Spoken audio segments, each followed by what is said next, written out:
أنا بقيت وحيد بعد وفاة أبويا وأمي. أبويا توفى وأنا صغير، وأمي توفت وأنا عندي 20 سنة. كانت هي كل حاجة في حياتي، وما كانش ليا إخوات. بقيت وحيد في الحياة برغم اللي فات عليها ما كملش سنة، بس كنت حاسس دايما ليا موجودة معايا. الإحساس ده كان بيزيد لما كنت بروح أزورها في المقابر، وقصتي بدأت بعد وفاتها ب6 أشهر. كنت طول اليوم قاعد في المقابر، يمكن ما بروحش خالص، ونسيت شغلي ودراستي ونسيت كل حاجة، عشان بصراحة أنا ما برتاحش غير لما بكون جنبها. المكان الوحيد اللي بلاقي فيه راحتي وبلاقي فيه نفسي. كنت كل يوم ببطل عادة وحشة كنت بعملها وكانت بتزعل مني فيها، فقررت ان انا بطل اي حاجة كانت بتزعلها. وكنت بقعد جنب القبر بتاعها وافضل احكي لها، بقول لها انا بطلت الحاجة اللي انت كنت بتزعلي منها دي. كنت بعيط، وفي يوم من الايام كنت تعبان وقرفان من اللي انا شايفه كل حاجة من اليوم ده. كنت حاسس بخنقة من الدنيا كلها، كنت بتمنى ان انا اموت واروح لها. المهم رحت قعدت جنب القبر وسرحت في الذكريات معاها وفي الايام الحلوة اللي عاشتها معايا، وعلى قد ايه هي وحشاني. في الوقت ده سرقني الوقت واتأخرت، ببص في الموبايل لقيتها الساعة 12 بالليل وانا مش حاسس، لحد ما سمعت صوت عالي وكان بيقرب مني. قوم روح من هنا وما تجيش هنا تاني. لفيت يمين وشمال ملقيتش حد، بصيت في الموبايل تاني عشان اتأكد، لقيت فعلا الساعة 12 بالليل. فقلت لأمي انا همشي دلوقتي واجيلك بكرة بدري، ومشيت فعلا من المقابر وانا كل تفكيري في الصوت ده اللي انا سمعته. يا ترى من صوت مين ده؟ كنت عمال افكر مصدر الصوت جاي منين. المهم روحت غيرت ونمت كالعادة، وصحيت حوالي الساعة 10 الصبح. فطرت وكنت كسلان قوي لدرجة ان انا حاسس ان عظمي كله مكسر. فضلت قاعد في البيت لحد العصر، امسك الموبايل شوية، اشغل التلفزيون شوية. قمت لبست ونزلت على المقابر على طول عشان اروح لامي. وبعد ما وصلت وقعدت شوية سمعت نفس الصوت بيتكرر تاني، بيقول لي انا مش قلتلك ما تجيش هنا تاني؟ روح وما تجيش هنا. بس المرة دي الصوت كان قريب جدا، كان قريب لودني وكان بيتردد لحد مغمى عليا. وصحيت لقيت الدنيا ضلمة والمقابر كلها ضلمة، وده بالنسبة ليا كان عادي، بس اللي حصل لي ما كانش عادي.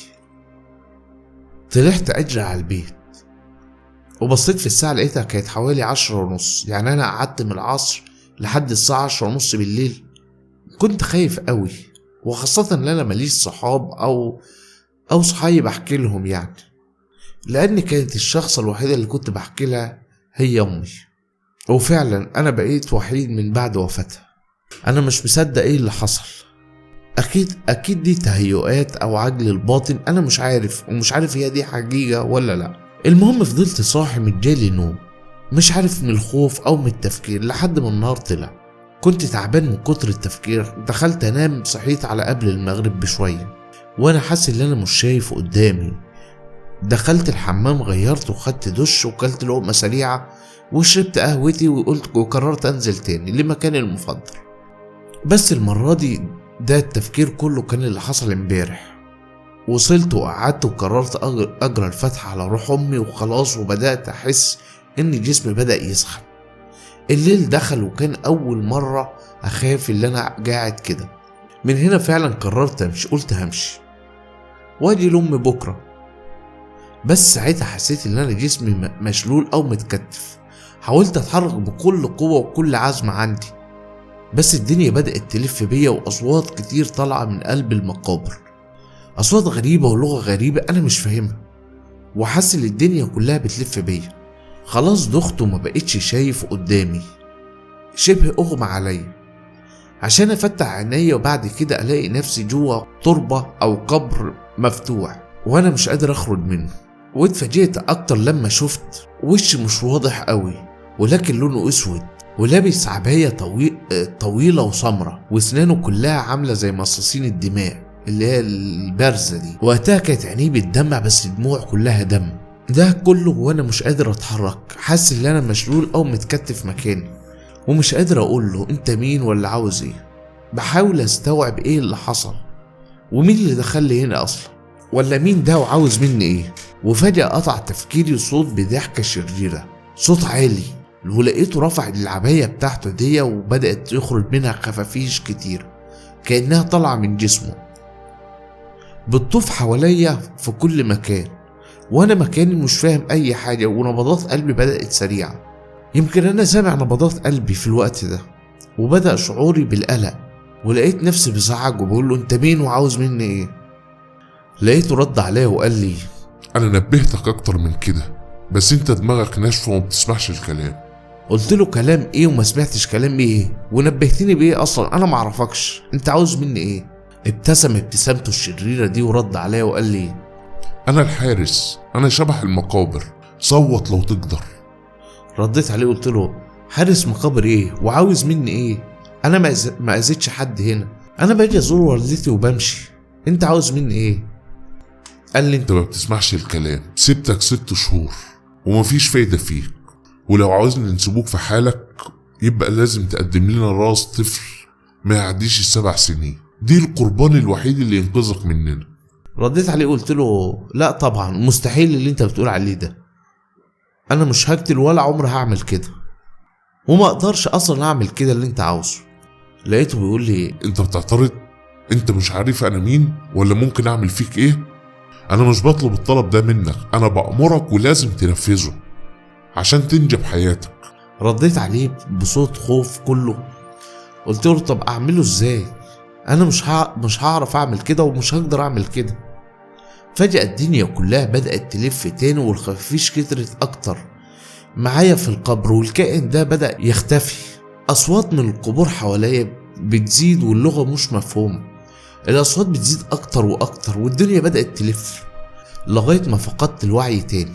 صحيت الصبح لقيت نفسي مرمي على السرير وفي حد نايم على الكنبة اللي قصادي، بس فتحت عينيا كده لقيته ناصر جارنا، هو من سني تقريبا.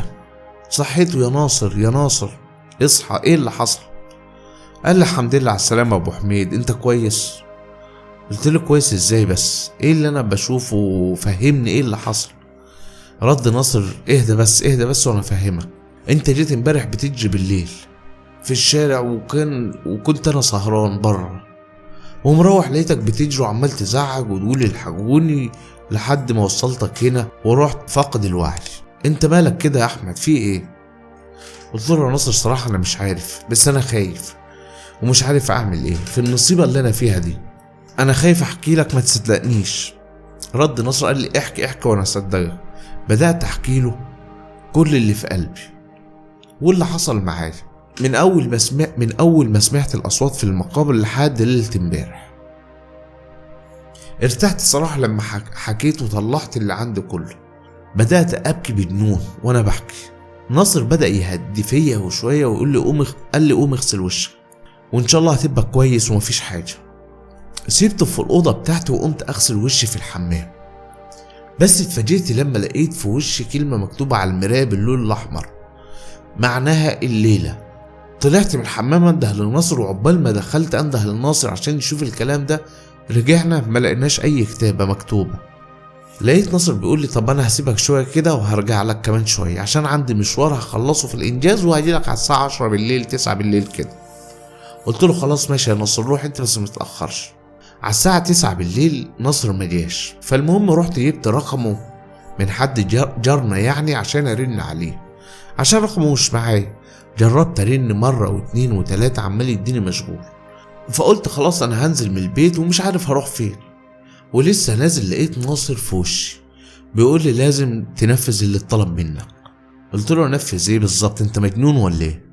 لقيته بيرد عليا تاني قال لي يا ابو حميد يا احمد انا كنت في مشوار بره البلد وعربيتي عطلت فجأة، نزلت اشوف في ايه لقيت نفس الشخص اللي انت بتقول عليه ابو عباية سودة ده بنفس المواصفات بتاعته، وكان شكله بشع، يمكن انت وصفته احسن شوية. بيني وبينك انا مكنتش مصدقك في الوقت ده، بس الكائن ده يا احمد قال لي انا مش هأذيك بس قدامك 12 ساعة لحد ما تقنع صاحبك يقدم لي راس الطفل القربان بتاعي، ولو طلبي ما تنفذش حياتكم انتوا الاتنين هتبقى جحيم. قلت له كده يا احمد حياتنا هتبقى جحيم انا وانت، وانا ماليش ذنب، لازم تنفذ اللي قالك عليه. قلت له انفذ ايه؟ انفذ ايه يا ناصر؟ انت واعي باللي انت بتقوله؟ انت عاوزنا نقتل كمان، وكمان نقتل عيل صغير؟ لا يا عم مش هعمل اللي هو بيقول عليه ده. وكل ده ليه يعني يا ناصر؟ انا مش هقدر اعمل كده اصلا، واللي يحصل اللي يحصل بقى. لقيت ناصر رد عليا وقال لي يا عم انا ماليش دعوه بالموضوع، انا ايه ذنبي؟ وفضل يكلمني بالكلام ده، وهو بيكلمني انا بصيت له باستحقار قوي، وكنت هسيبه وامشي، بس مش عارف اروح فين. المهم قررت ان انا انزل واسيبه. فقال لي انت رايح فين؟ انت كده هتتأذى. ومشيت ورحت للمكان اللي انا برتاح فيه.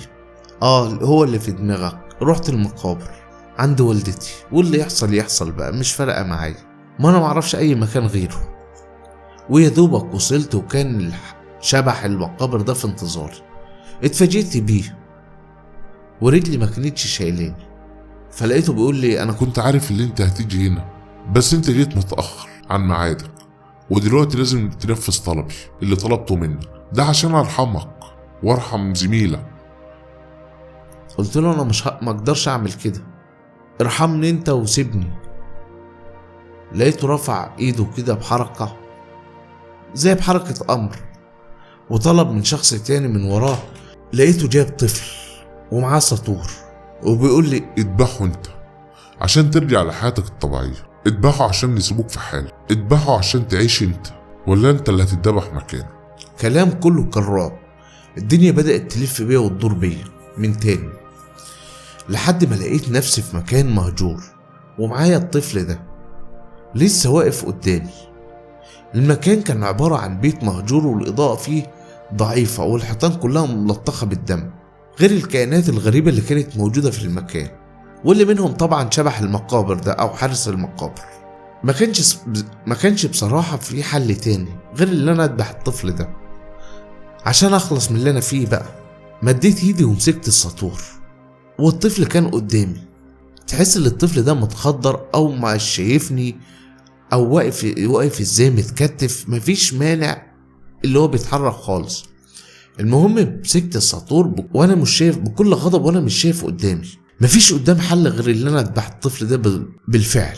ذبحته وقطعت راسه وقدمته بايدي عشان اخلص من العذاب ده، من العذاب اللي انا فيه، اللي معرفتش ازاي قلب موضوع حالي كده. ما انا ما كنتش حاسس بنفسي، ولا ايه اللي بيضرب بيا، ولا ايه اللي انا بعمله ده. كل اللي كان شاغل تفكيري في ساعتها ان انا اتخلص من المشكله دي. فقلت له مش كده خلاص، انا عملت اللي انتوا عاوزينه، مشوني من هنا بقى. رد شبح المقابر ده صاحب الشخصيه المجهوله اللي انا مش عارفه جن ولا ايه بالظبط يعني. قال له لا، انت نفذت الطلب الاول، فاضل طلب تاني. قلت له ما احنا خلاص مفيش طلبات تاني. قال لا، الطلب التاني ده سهل قوي، انت عديت المرحله الخطر، فاضل الطلب التاني وبعد كده ترجع لحياتك الطبيعيه. قلت له ايه الطلب التاني اللي انت عاوزه؟